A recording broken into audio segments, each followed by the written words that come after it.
Welcome in the latest episode of That SEC Podcast. I'm your host, Michael Braden. I go by SEC Mike on Twitter.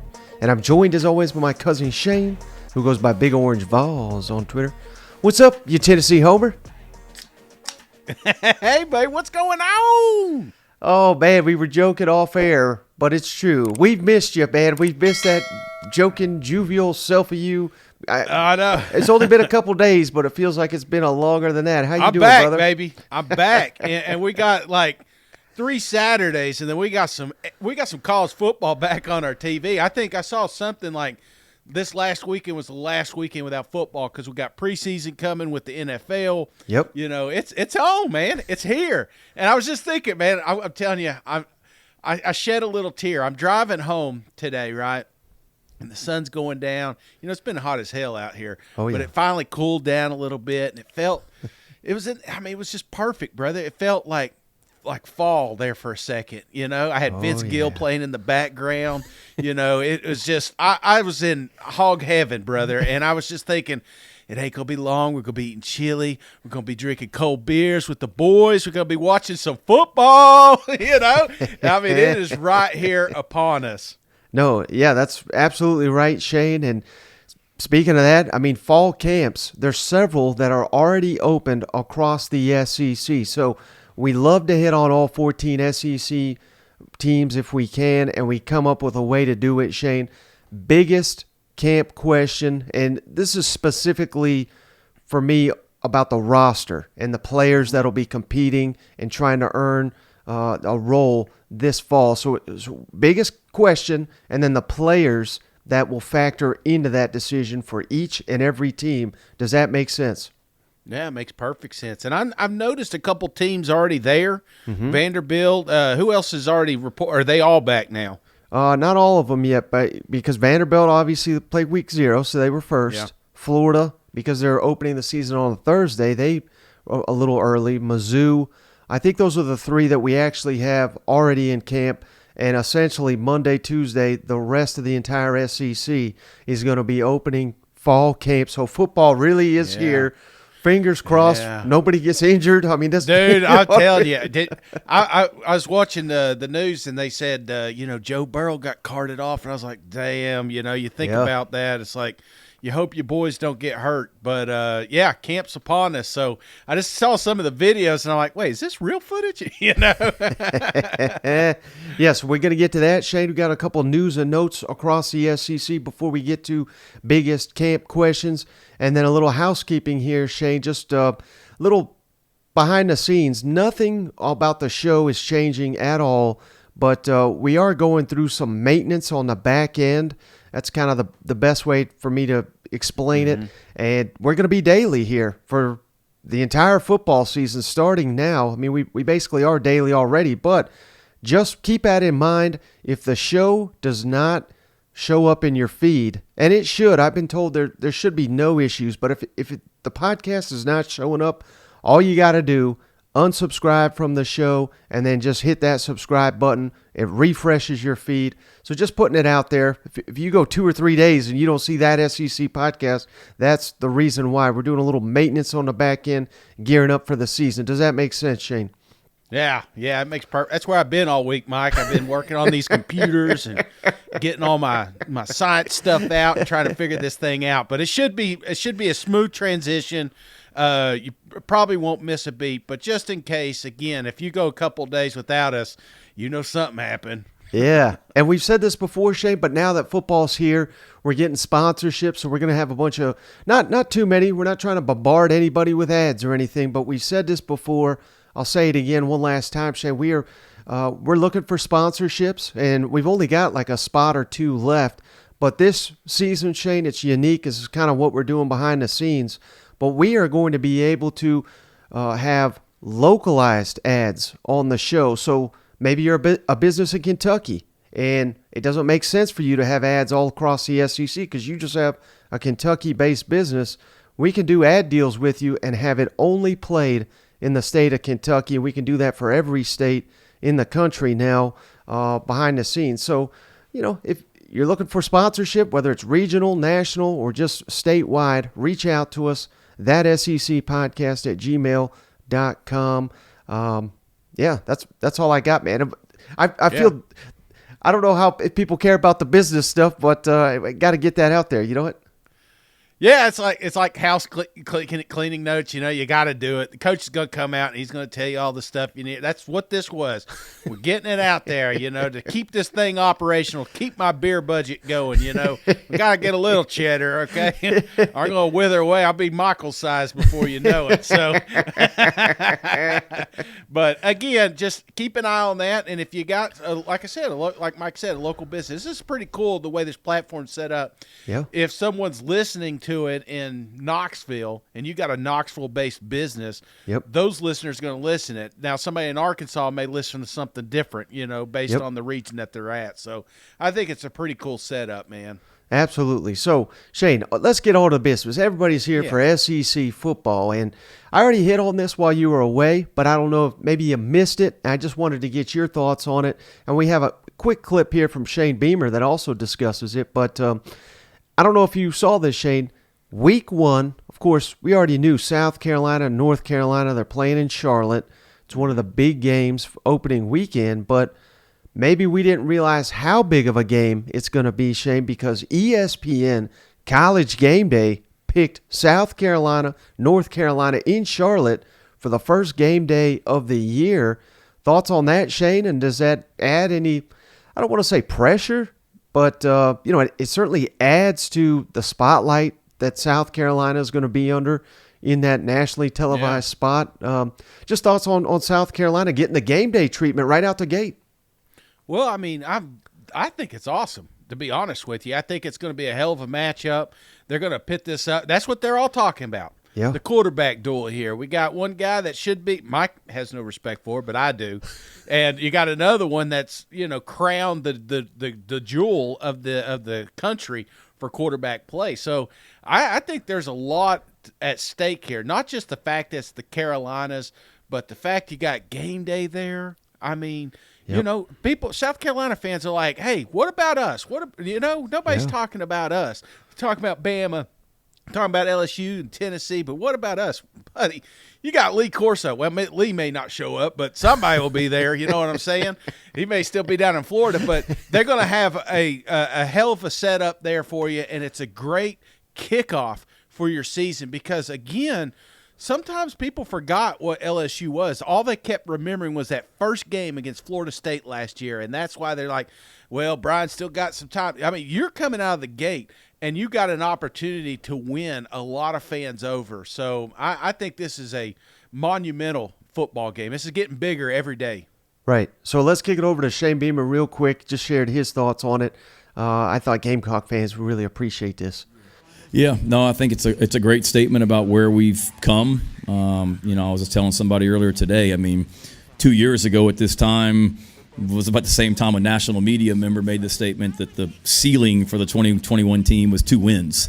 And to go from that, where we were picked, whatever we were, 6th or 7th in the SEC East my first season, to now you have College Game Day coming, 2 really good teams, the season opener. It makes a great statement about the progress we've made and some of the things that we've accomplished. So we're certainly proud of that, but we also know that we're nowhere near being where we're going to go, and there's a lot more that we can do in this program and are going to continue to do as we build this program and move it forward. But proud of the strides we've made in 2 seasons, but I think we're all aware that there's a lot that we can be better at as well. But hey, so he's absolutely right. I mean, national spotlight, again, it's kind of funny you mentioned LSU because LSU did kind of have a egg on their face in the opener last year, and everybody's saying, remember we put out the graphic SEC 13 and Brian Kelly, you know what I mean? It was the one loss, but of course they rebounded, but some teams don't rebound from a tough loss, and I'm not suggesting that'll be the case for South Carolina, but the spread continues to trend in North Carolina's favor for some reason. Shay, they're currently a 3-point favorite over the Gamecocks in this matchup. So, man, just an opportunity certainly for South Carolina to announce that the end of last season was not a fluke, and they're carrying that momentum over to this year. You know what? Yeah, I think that's the key, man. Just hit the ground running. And there's not a lot of teams out there that are going to have a week one opponent that kind of gives you a gauge of how good or bad they're going to be this year. South Carolina has that one. I mean, you're saying it right now. They're an underdog against North Carolina, which is crazy to me. Yeah. I'm not locking it up yet, but I'm looking at you, Gamecocks. So, but I'm just saying – It's a pivotal matchup, and the fact game day's there is even more special. It's an opportunity to truly show the country how far along South Carolina has come. Right. Now, Shane, what's that temperature outside? Do you feel that? It might be hot in a lot of places, but it's freezing down on the plains, baby. Let's kick it down to Auburn real quick, Shane, where, again, we don't do a ton of recruiting news here, but this is just, if I'm an Auburn fan, they know what's going on down there. But Hugh Freeze this is happening quickly, brother. Over the weekend, 5-star receiver Perry Thompson from Foley, Alabama, flipped his commitment, Shane, from Alabama. That's kind of the biggest part of this, flipping from Alabama to Auburn. We need help at receiver at Auburn. And a couple days prior, Shane, 4-star, Some services have him as a 5-star athlete. DeMarcus Riddick from Clanton, Alabama, flipped from Georgia, the 2-time national champion, Shade, flipping from them to Auburn. These are the 2 highest-rated commits in Auburn's class now, and flipped from the key rivals here. And Shane, let's try to. We're not trying to get too excited here, but 5-star defensive back KJ Bolden, he was down at Auburn for the weekend, their big recruiting weekend. They call it Big Cat Weekend. He says Auburn's in my top 2 right now. We're talking arguably the best defensive back in the country. So, man, the Hugh Freeze effect, it's already coming out so well for Auburn, don't you think? Yeah, and if I'm not mistaken, that Bolden kid may have said something during that live feed like, hey, not yet, not don't do it this week, wait till next week or something like that, so yeah, I think this is awesome, man, because again, you don't want 1 or 2 good teams. We want 4 or 5 good teams. We want 6 or 7 good teams. Right. Auburn's been down there in the basement for so long, and they're just not fun to watch. They're going to be fun to watch under Hugh Freeze, and it starts on the recruiting trail. I don't think Hugh Freeze is going to do it like Kelly. I don't think he's going to do it like Lane Kiffin. He's going to do it like himself, and that is start from the bottom and work his way up with 4 and 5-star talent. So this is awesome. And it's great, too, because, you're stealing them from Alabama. You're stealing them from Georgia. You're stealing them from 2 teams that you face every single year. You know what I'm saying? Right. And I think that adds a little bit, too, because he was – that damn Auburn page, man, they were tweeting out everything. They were letting everybody know that they're back. Right. They tweeted out something that I did. I thought that was pretty funny, but I thought the best reaction of anybody came from you, Cousin Shane. Cousin Shane made this little clip from the movie Step Brothers. Of course, if you don't get the reference, I think a lot of you will. Let's kick it over to this little video that Cousin Shane made. It was so funny.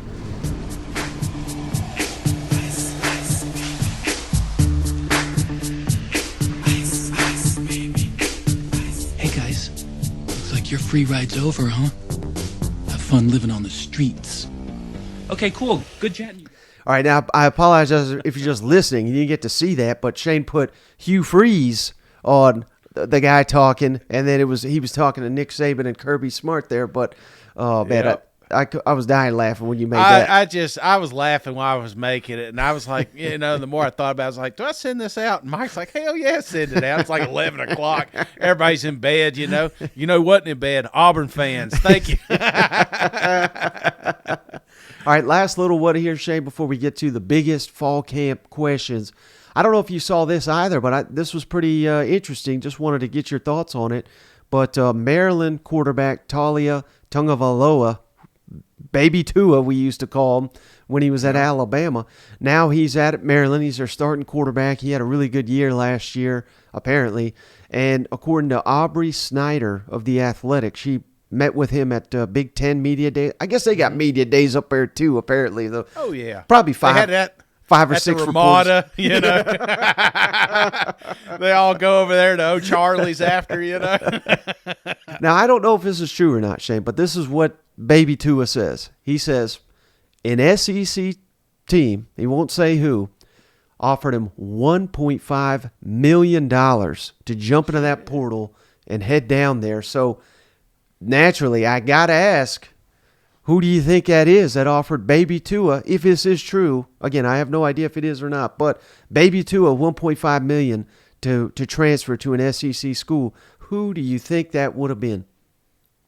I'm an idiot, and I want to ask you a quick question. If he transfers now, would he get to play now? Would he get to play this season? No, he's missed the deadline. So, yeah, okay. So, because I want to say Alabama. I think that would be the obvious one. Back to Bama? Yeah. You know what I'm saying? It's like bring him on back. I'm sure they could spin that card, but I don't see that, man. $1.5 million, I'm saying Florida Gators, maybe? Ooh, I think they're too poor for that, Shane. They could promise him. That mean they got to pay him, right? I think there's two, Shane. I think there's two. If this is real, I think there's two programs that made that offer to him, and I don't think you got either one of them, Shane. I think it's the freeze factor down there at Auburn. I think they potentially, with their new offense, would have fit what he's trying to do. Or who's the guy that got his brother to come to Alabama? None other than Lane Kiffin, brother, down there at Ole Miss. 1.5 at Ole Miss? I think Florida so. Can't afford him? I think so.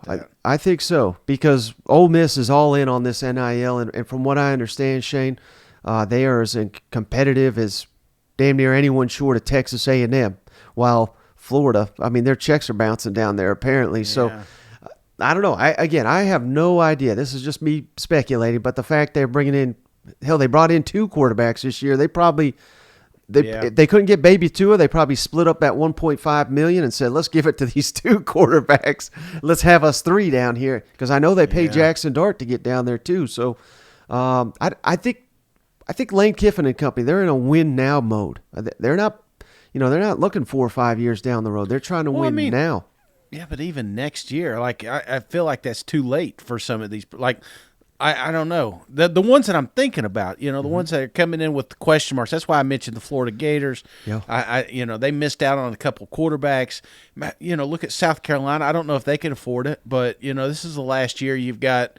Again, they've got a deep room, and maybe somebody steps up. But again, that's something that they did. They brought in a prize quarterback, and look how well he's been. So I would see, hey, the recipe works. Let's keep doing it. So I don't know, man. I'm very intrigued, but I'm kind of also intrigued that he turned it down, Does that make you think that maybe it's not real? Again, I have no idea if it is or not. Yeah, of course it's not. Who the hell wants to play in Maryland, Unless you're a Raven or something, there's no reason to want to hang out up there. And there's, I nothing against the kid. I wish him the best. But, saying he had a great year at Maryland compared to some of these other guys in the SEC, get the hell out of here. Take that, Baby Tua. Yeah. All right, Shane. Biggest camp You give me $30, I'll say it again, Forget that 1.5. Biggest camp questions across the SEC, Shane, and the players that will be part of it to solving the concern here that I have for each team. And, Shane, I really, really, really did my best, because I think it's so easy to sit here and talk quarterbacks, because there's a couple competitions here across the SEC. But one, I had to go, and it's the very first one, because I think it's the biggest glaring issue potentially on a team this fall in the SEC, and that is, of course, Alabama's quarterback competition. They're the only ones I went quarterback here, because I didn't want to cheat and just do quarterback for so many others. But Jalen Milroe, of course, started it against A&M. I think he had 3 turnovers in the game. Ty Simpson, redshirt freshman, hear great things about him and his potential.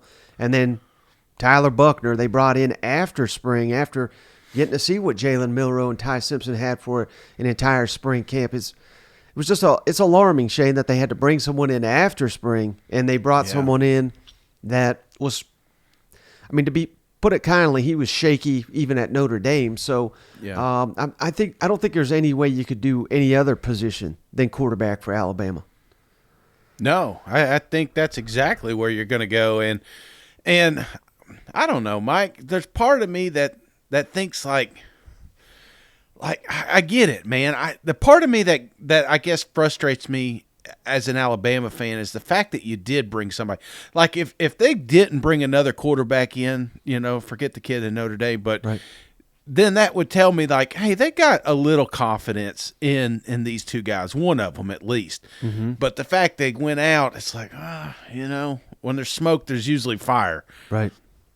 And the thing also, Shane, I mean, fair or not, I'm not saying the quarterback's got to come in here and throw 40 touchdowns because it sounds like they're going to be relying more on the ground game, but you could be a really good player, but if you lose 2 games and you don't make the playoff, they're going to hate you down there. Yeah. And they're going to say you're garbage. And what the hell? We don't have a first-round pick. I mean, there's a lot to live up to right now if you're an Alabama starting quarterback. And maybe Ty Simpson, you know who he reminded me of in high school, Shane, was Johnny Manziel. Yeah. If he's the next Johnny Manziel, they may win the next 3 national champions. Right. You know what I mean? Like, so we can't write any of these guys off. I'm not sitting here saying we should write them off, but it is a huge question mark, and it could be the difference between who wins the SEC and the national championship is whether Alabama's got a truly good quarterback or not. Well, that's the key, Mike. A truly good quarterback is what's going to get them to a national championship. A good quarterback is going to win 10 games. Right. So, I mean, that's the kind of program they have there at Alabama. They don't really need a Tua. They don't need a Jalen. They just need somebody to come in here and manage this thing and not screw it up. Right. I think that's the key here. And so maybe we're more worried about the quarterback situation than Nick Saban is.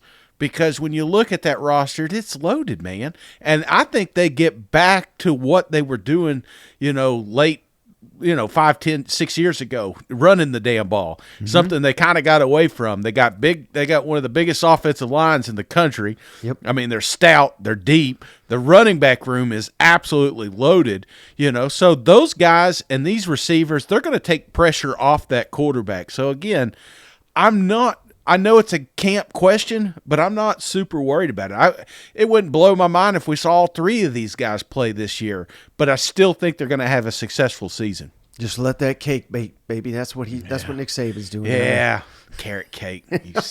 Who eats carrot cake? I know there's a lot of people. I put that out there, and everybody's like, "I love carrot cake." Like, that's your go-to carrot cake? We like rhubarb pie. It's like. Who goes out? Like, now don't get me wrong, my fat ass is going to eat some carrot cake if it's sitting in front of me, but if I've got a list of cakes, I'm not going there. Yeah. All right, Shane, how about Arkansas? Biggest camp question for me, it's got to be the secondary because, the offense should be one of the best in the SEC. We got a new secondary coach. He's also the co-defensive coordinator, Marcus Woodson. Completely turned around Florida State's passing defense while he was down there. But freshman all SEC Quincy McAdoo, Shane, banged up. He really unfortunate incident, got in a car accident.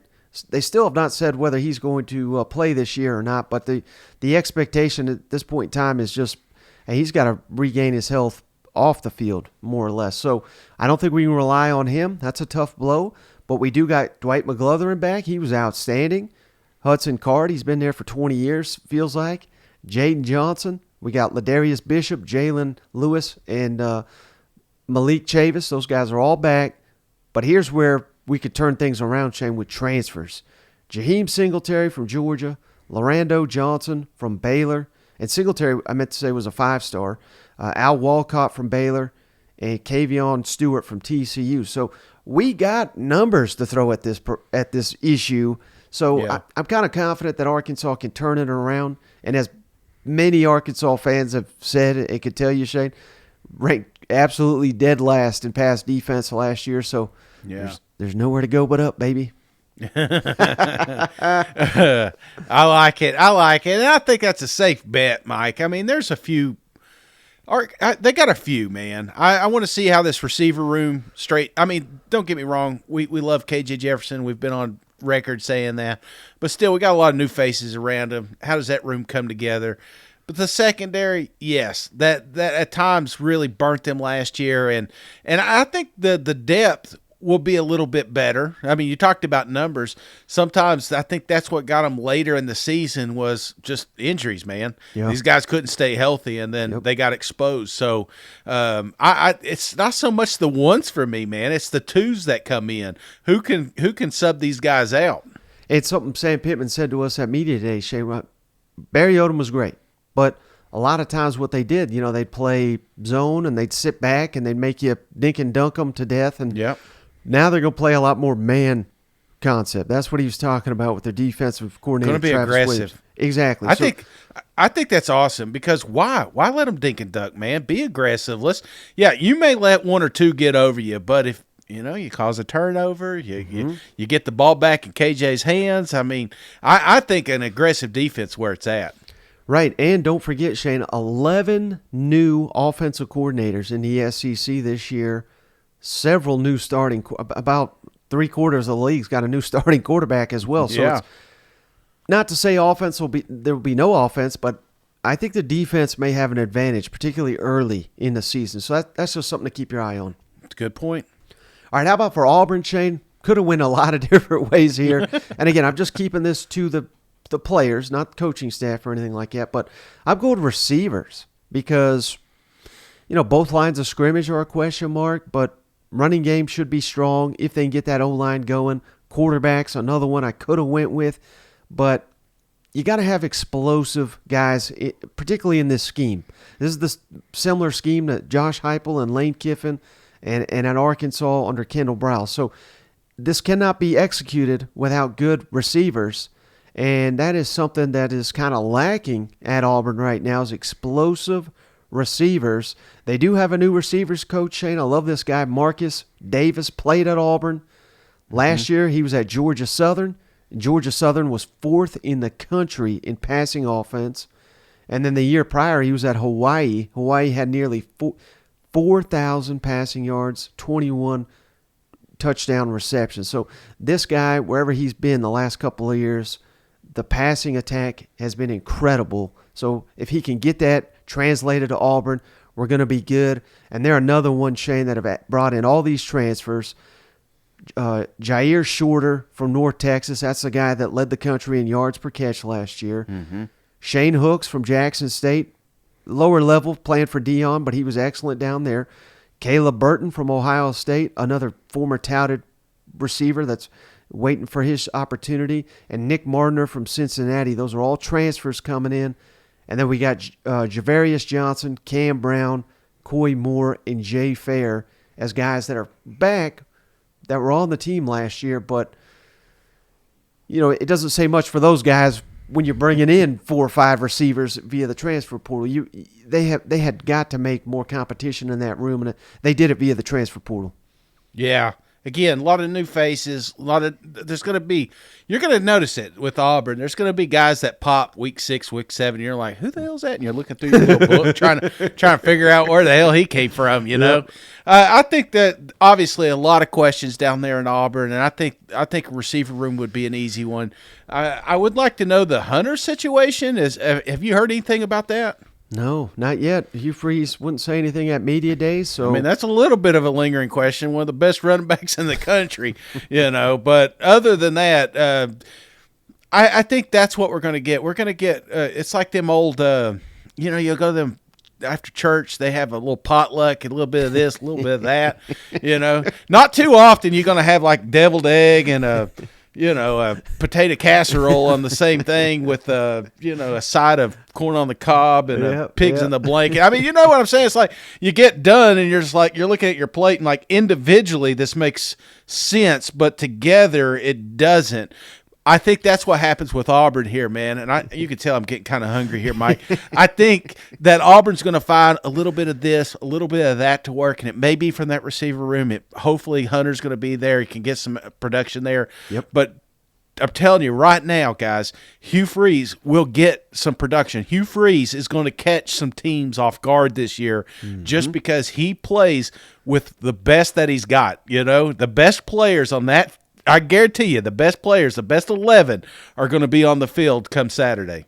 Yep. All right, how about for Florida, Shane? There's a couple different directions I could have went here as well, but I'm going offensive line.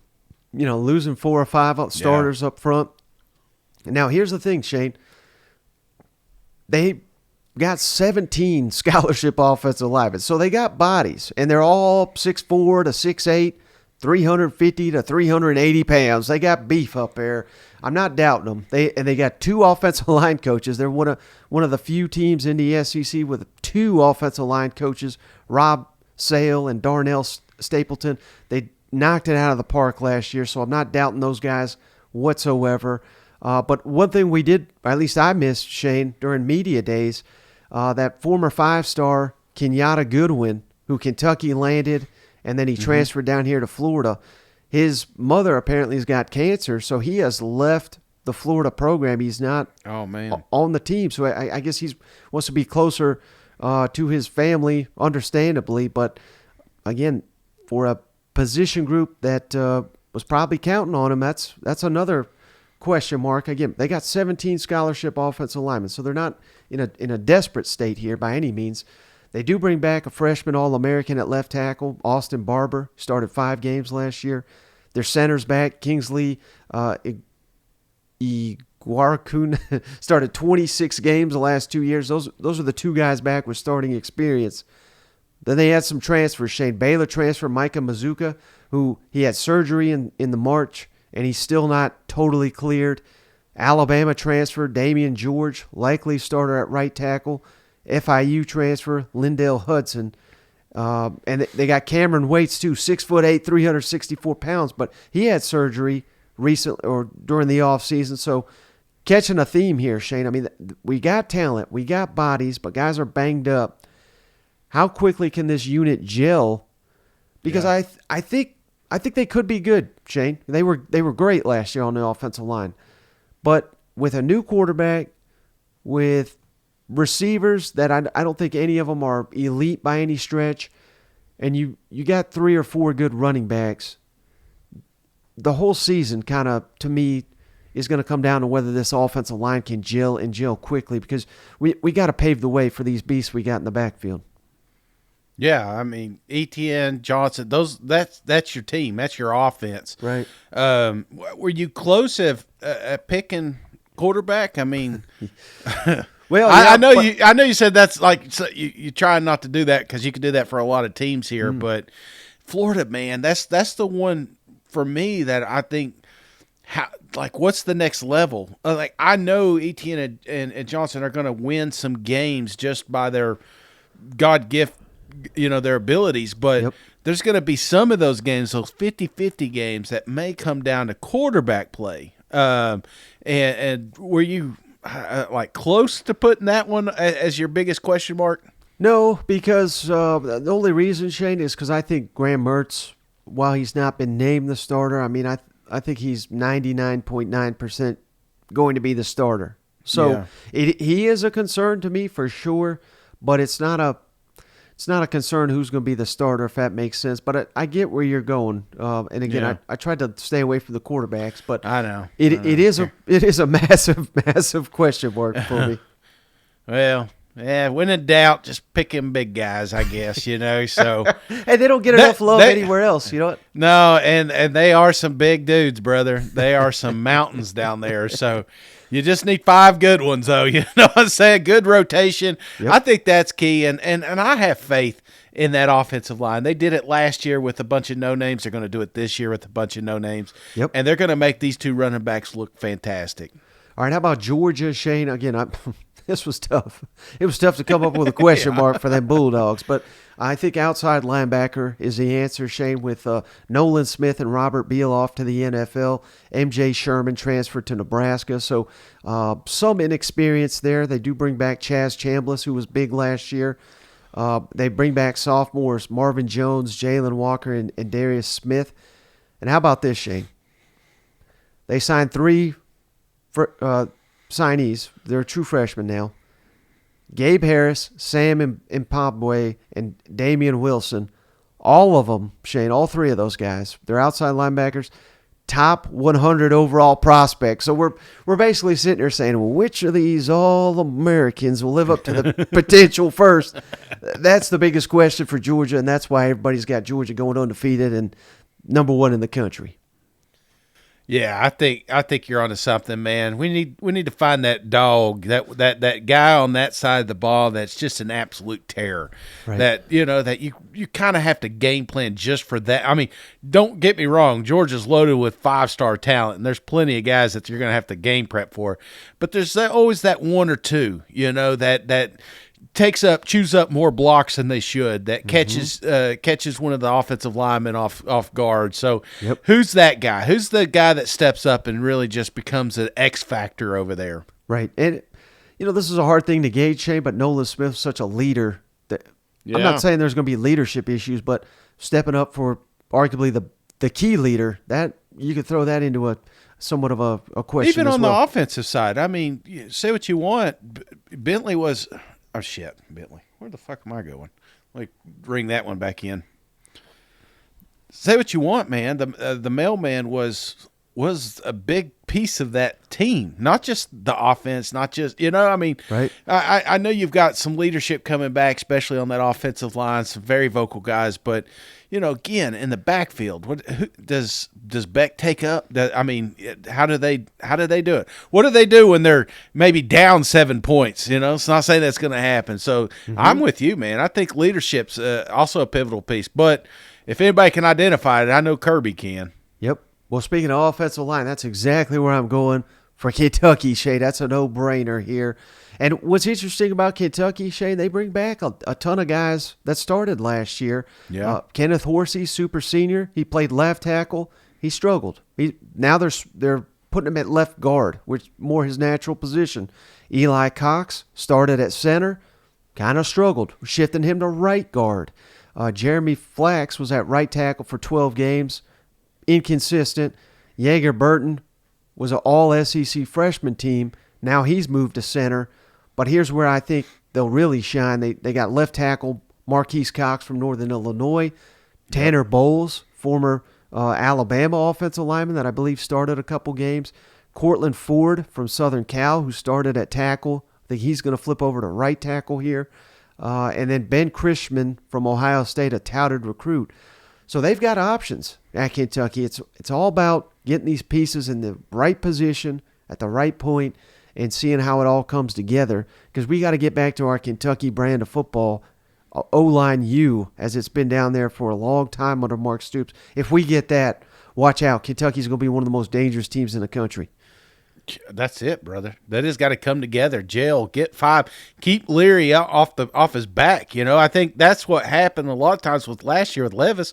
I mean, hell, he's running for his life, and that's why he was banged up and hurt at the end of the season there. So you keep him vertical, get this running game going again. I think that's something that this offensive line's eager to get involved. So you do that, brother, Kentucky will be fine. They'll be fine. They've got the pieces. They look good on paper. So I don't see, how they can mess this up. So, but it is going to be one of the first things I'm watching when they kick off is like, all right, boys, are we legit this year or not? Right. And to your point, Shane, I think it should be noted, obviously people that know Devin Leary's history, he's been banged up before. Yeah. He is a much smaller guy. He's potentially an elite player. I'm not questioning him, but he's much smaller than Will Levis. Mm-hmm. And Will Levis, like you said, I mean, he got mauled last year. So you cannot let Leary get mauled because potentially he'll get hurt, and he's unlikely to survive the beating that Will Levis took last year. Exactly. Yeah. All right, LSU, Shane, I'm going secondary for the second year in a row. They bring in all these transfers to try to mix-mash the secondary. We do got Greg Brooks back, fifth-year senior. Major Burns started 5 games last year at safety. And then other guys we got coming back, Sage Ryan, Latravius Welch, and Matthew Langlos, he only played 1 game. But here's where they potentially will shine with all these transfers, Shane. Former 5-star Denver Harris from Texas A&M.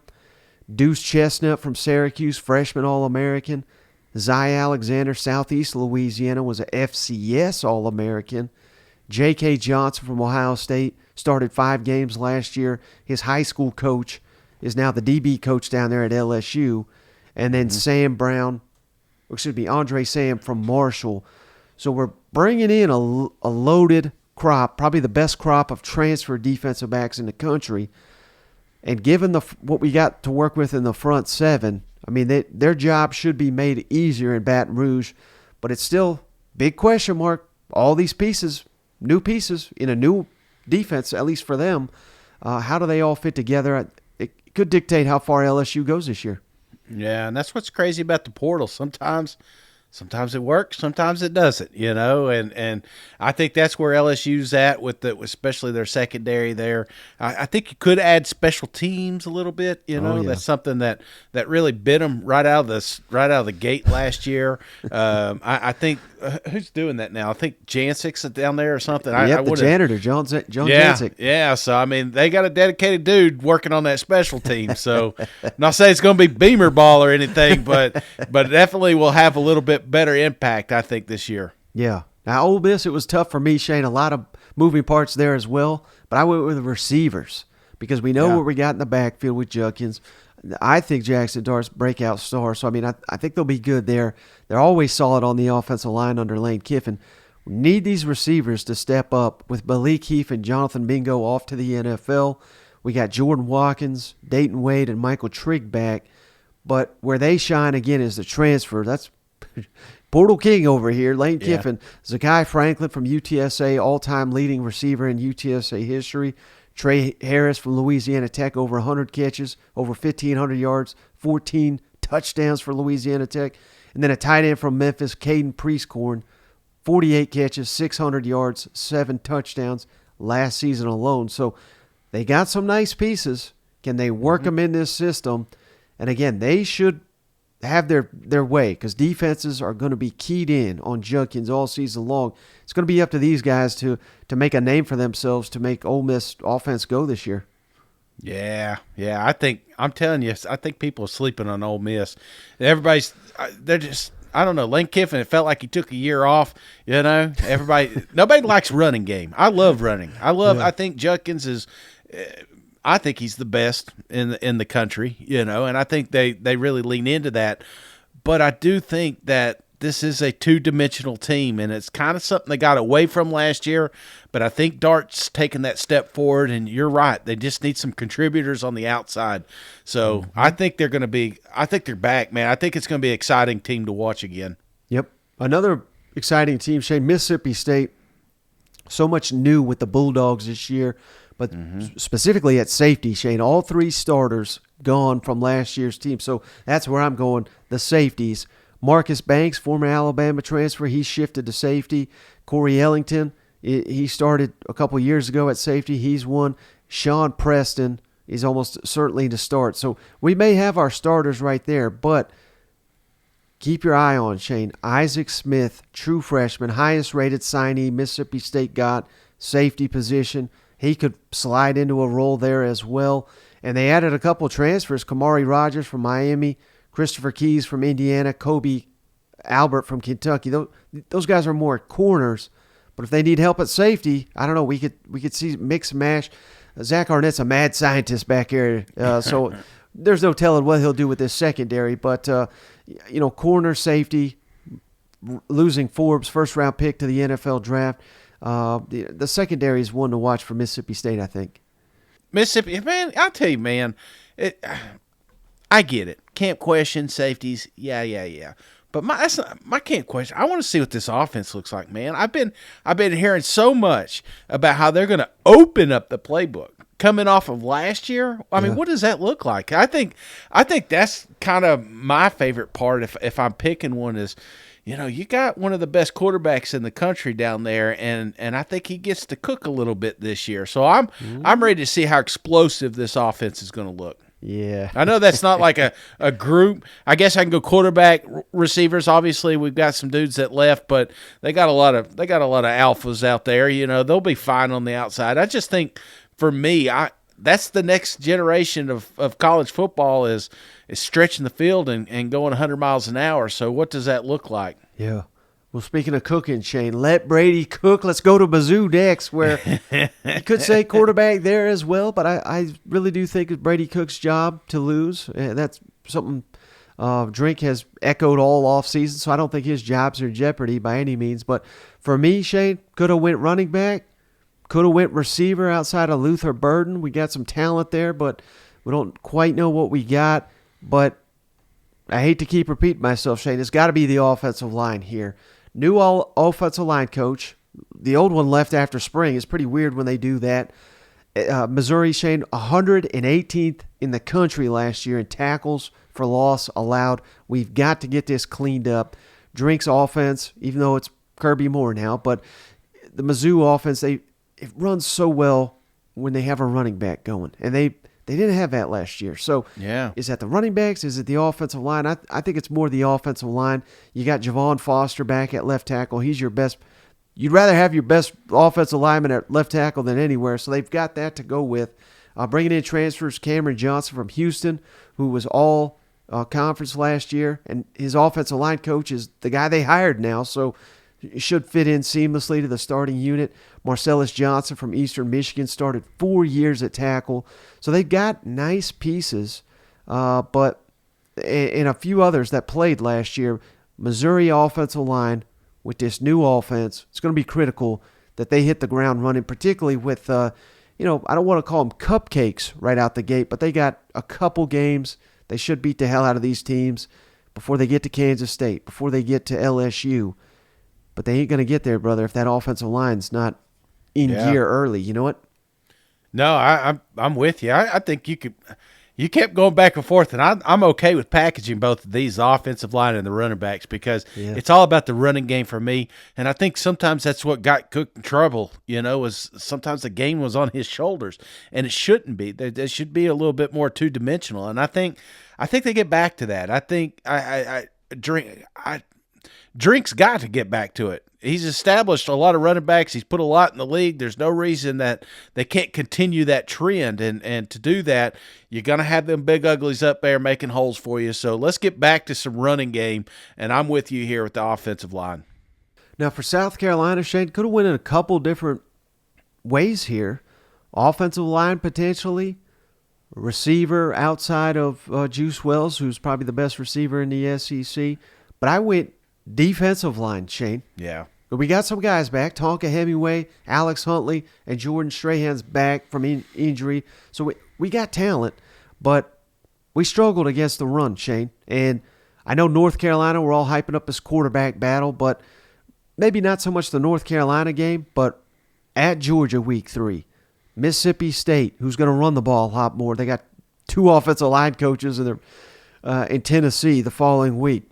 We have got to be stout against the run if we're going to pull some upsets here early in the season. If we're going to come out of that first 5-game streak with a winning record, we have got to be better against the run.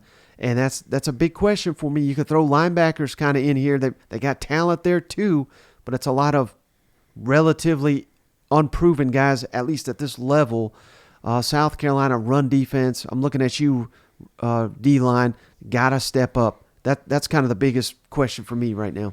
Yeah, sometimes you don't realize how bad you need them when you ain't got them. You know what I'm saying? And I think that's the key with South Carolina, is just having some more depth come up, build that roster up. I think they'll be in good shape. Also, the running game. I know I keep going back to offense because I love offense, but, it's thin, Juju can't do it all. So what does this room look like? How does it come together? Who's the next, who's the next best South Carolina guy to step up? It's been a while since we've had one of them dudes. So that's, I think, got him in trouble a few times last year, is making Rattler win all these games. So get that running game going as well. Well, the nice thing about running back, Shane, and I'm not trying to discredit that entire position. Here we go. A lot of times, in the NFL. All right. A lot of times, Shane, stars come out like right last year. Were we talking Judkins? We didn't even know who the hell he was. I mean, these guys can kind of come out of nowhere. And I'm not saying they got the next Judkins on their roster, but you can find productive guys if everything else around you is working. So maybe South Carolina's got a guy or two like that on their roster that we don't know even his name right now, could be a household name by the end of the season. You know what?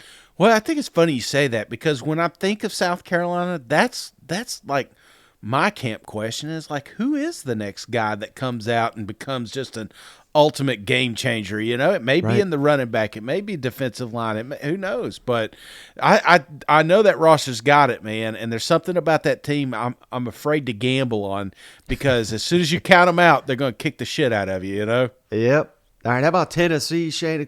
There's a couple places, and we got an offensive line for a lot, so I didn't want to go there, even though that is maybe one of the biggest. Stop picking on them big boys, Mike. Pick someone else. Well, we got to go secondary, right? I mean, if we're going to go a step further, if Tennessee's going to make the college football playoff, find a way to upset Georgia, which – calm down, Georgia. I'm saying if. Big if there. Secondary has got to be a lot stronger with some of the quarterbacks Tennessee's going to face in the SEC this fall. The good news is, Shane, I mean, hell, by God, they bring back – listen to all these names they bring back, Shane. Jalen McCullough, Kamal Haddon, Brandon Turnage, D. Williams, Wesley Walker, Danico Slaughter, Tamarian McDonald, Warren Burrell, Andre Turrentine, Christian Charles, and William Wright. Those are all guys that played last year. They're all back. Gabe Judy Lolly, the transfer from BYU. And then they signed 3 standout corners, Shane, the top corner from Louisiana, Jordan Matthews, Ricky Gibson from Alabama, who Georgia tried to steal late in that process, and Christian Conyer, number 1 overall prospect from Kentucky, that Kentucky wanted desperately. They're Vols now, so, I mean, there's no excuse here. They don't got to be locked down Georgia defense over here, but should not have a single South Carolina-level poor performance for this secondary, not with all these options they have to work with. Yeah, I'm with you here, Mike. And everybody's saying the right stuff. They're saying the right stuff in camp. They're saying the right stuff on the message boards. It's like, how couldn't they be better? It's almost like a given, but still we haven't seen it put together a full season. We got new names, but again, I think that's the big question mark is how much better will this defense be? You know, everybody wants to talk about offense with the Tennessee Vols, but it's the defense that's going to help you stay in some of these games. It's the defense that may even win a few of these games, and or lose. Like you said, South Carolina, that secondary. Oh my gosh, I still have nightmares over that thing. So, do they take that step forward? I think they do, and I just want to see how it comes together and how it looks out there on the field. Right. All right, how about for A&M, Shane? I think it's linebackers. Now, they've got 2 solid ones here. Chris Russell played in 12 games last year, 66 tackles. Adrian Cooper played in 11 games, 61 tackles. They got Montrell Harris, a sophomore, played in 12 games, only 7 tackles. And that's it. Now, they signed 3 freshmen that are supposed to be really good, Terry York, Damian Sanford, and Chance Johnson. They also added a transfer from Jackson State, Geronta Davis. But this is probably on a roster that is among the best in college football, Shane. It's kind of dangerous how thin they potentially are at linebacker. And I know they don't go linebacker crazy, so I'm not freaking out. They got the D-line. They got the defensive backs. I mean, if these linebackers emerge or stay healthy, maybe the best defense – I don't know if they're going to be the best in the SEC, but they're going to be in contention if the linebackers play their best football of their career. Yeah, I'm with you there. I mean, when you look at a hole on that defense, that's the only spot that kind of glares.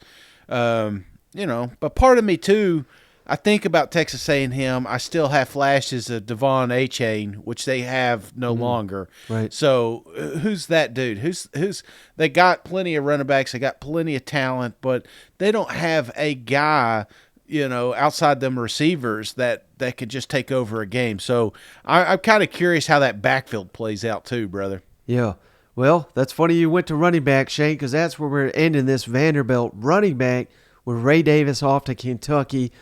We got no idea what they got at running back in Vanderbilt. Yeah. One guy that emerged in spring, true freshman, Cedric Alexander. That's a guy to keep your eye on. Last year they had Patrick Smith, Shane, who they were touting his praises after he ran for 360 yards as a true freshman. He only had 151 last year as a sophomore, so he regressed. Can they get something out of him? They got Chase Gillespie, Diego Benson's another true freshman, and A.J. Newberry. So they got 4 freshman running backs here, Shane, at Vanderbilt. And we know what they got in A.J. Swan. We know what they got the receivers. I mean, this Vanderbilt could be the sneakiest offense in the SEC, but they need a running back to step up. And it's dangerous relying on this many freshmen, particularly in pass production, but Vanderbilt may be forced to do that. Yeah, no, I mean, I'm kind of intrigued by this offense, man. A healthy Swan, this receiving room. Vanderbilt, it's not 2 years ago, Vandy. You know what I'm saying? It's a different team, and they're a team that's going to be scrappy and is going to be in a lot of dogfights. But yeah, running back. Obviously, you would love to see Ray stick around, but obviously he couldn't. So who's the next guy to step up? And whoever it is will be a huge part of this offense because that's what Lee likes to do. He likes to run the ball. Yes, sir. Okay. All right, buddy. So, hey, we went through the entire SEC, and I'm just so excited, Shane. Like I said, all week. I mean, camps are going to be opening all across the SEC. These coaches are going to be saying stuff. We're going to be scanning Twitter for injury reports and this and that. And, man, it's finally here. You know what, brother? Absolutely. Listeners are like, no more damn list. I mean, you know, how many lists is Mike going to come up with? No, it is here. It is right upon us. And like you said, we got 3 teams in camp. We'll have them all in camp before the week's up. And I think that's the best part, brother. It's just real stuff, real football. And you're gonna start getting it, man. You're going to start getting them fall wedding invites. You're ripping up. And you're like, there's no damn way I'm going to that wedding because I'm watching football. You know what I'm saying? So I pumped up. My wife, I don't want to say it too loud, but she was like, hey, we're going to go to there's like this ARC thing up in Kentucky. And she's like, you know, my dad wants to go see that. I'm like, yeah. I was like, that'd be great. I said, when you want to do that? And they're like, we're thinking like the first weekend in September. I'm like, what? What are you talking about? You know, I was like, why don't we do it now? Do it next weekend or the weekend after. We can't go in September. College football's going on. That ARC will be there, you know? So, anyway, I'm definitely going to get up there, but it ain't going to be in September. Well, I think that's a perfect place to cut it before you get into trouble. I appreciate you, brother. It's great having you back. We miss you, certainly. And as always, we appreciate each and every one of you for tuning in. We'll catch you on the next one. All right. See you guys. Go Vols. Get out of here.